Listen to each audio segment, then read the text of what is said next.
In the Supreme Master Qinghai International Association relief news from Bangladesh.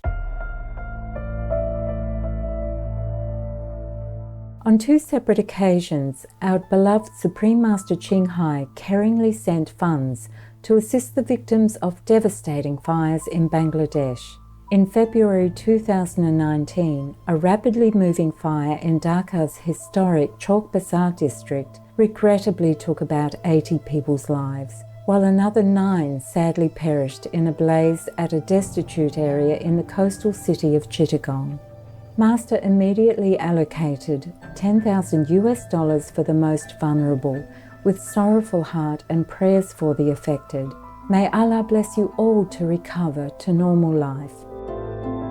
Then in August, at least 1,200 tin shacks were destroyed by a conflagration in Dhaka's Shalantika area, causing several injuries and rendering thousands of residents homeless. Master again lovingly sent $15,000 to help ease the suffering of the fire affected.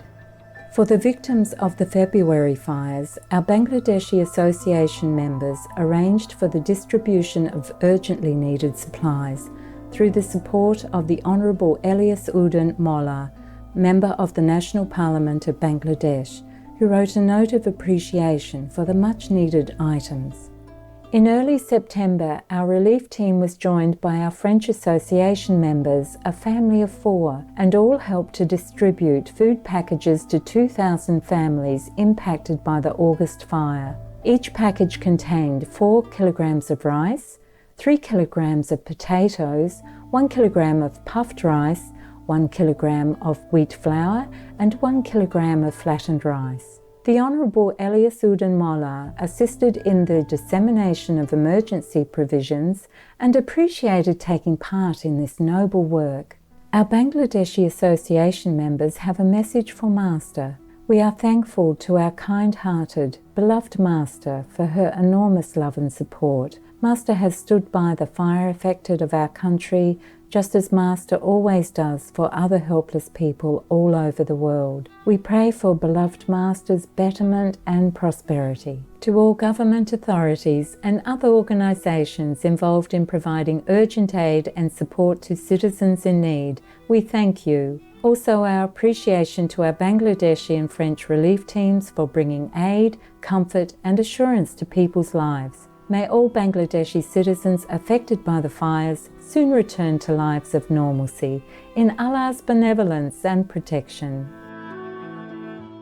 United Arab Emirates provides major financial support to Yemen. From 2015 to 2019, the UAE has donated $5.59 billion as foreign assistance to Yemen. Of the total contribution, 66% has been channeled to benefit development projects and 34% for humanitarian relief. United Nations agencies, the International Committee of the Red Cross, and other organizations have helped deliver the aid, which includes healthcare, food, and education to over 17 million people. In addition, the funds supported the renovation of 3 airports and 3 seaports. Such heartwarming generosity brightens our world, and Allah bless you, United Arab Emirates. Also, our earnest gratitude international organizations involved.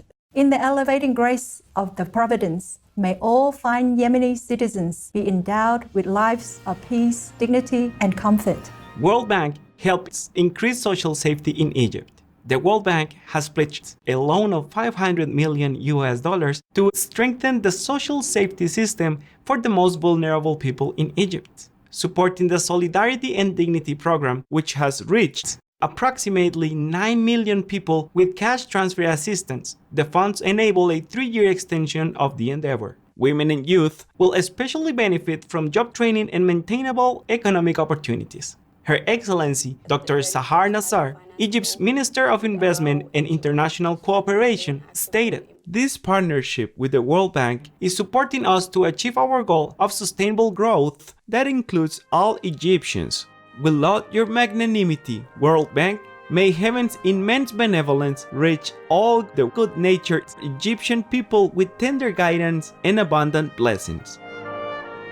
Funding received to construct solar plant in Ukraine. The Norwegian company Scatec Solar plans to build a 55.4 megawatts solar energy facility in Cherkasy region in Ukraine and has been granted loans totaling 34.7 million euros for its development. Financing was facilitated by the European Bank for Reconstruction and Development, the Swedish government's Swedfund International, and the Nordic Environment Finance Corporation. Expected to be operational in 2020, the new plant will enable Ukraine offsetting over 36,000 metric tons of carbon emissions annually and help the country meet its goal to produce 11% of its energy from renewable resources by 2020. Great news, Ukraine and Scatec Solar, on your fabulous project. Also, many thanks, European Bank for Reconstruction and Development, Swedfund International, and Nordic Environment Finance Corporation for your kind assistance. May there soon be a world with a pristine ecosphere for all to enjoy. Australia looks to make their cities more resilient to climate change. The Australian government, a Shining World Leadership Award for Compassion recipient, may soon grant $30.5 million to researchers and industry to help make cities more sustainable and healthier. Possible uses of the funds are to help find ways to reduce emissions by 10 to 15 metric megatons, and also look at methods of increasing cities' ability to handle rising temperatures. Designs of hospitals and shopping centers could be improved, and innovative products such as geopolymer concrete, which emits 1/3 the emissions as normal cement, and roofing materials that do not absorb heat could be used. The future looks bright, Australia, as your nation moves towards a greener and more vibrant way of living. May all countries embrace earth-conscious actions, such as adopting the plant-based diet, the most effective way to cool the planet.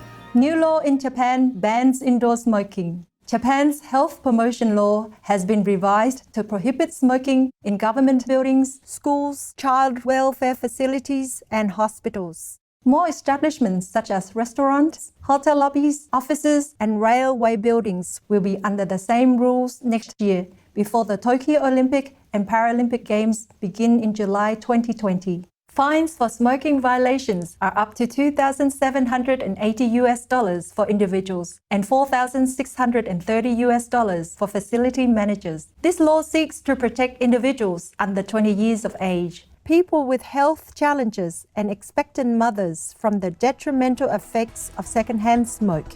Our accolades and sincere appreciation, Japan, for your wise policy. May all governments take strong measures to help cherished citizens choose healthy lifestyles to greet jubilant tomorrows in divine joy.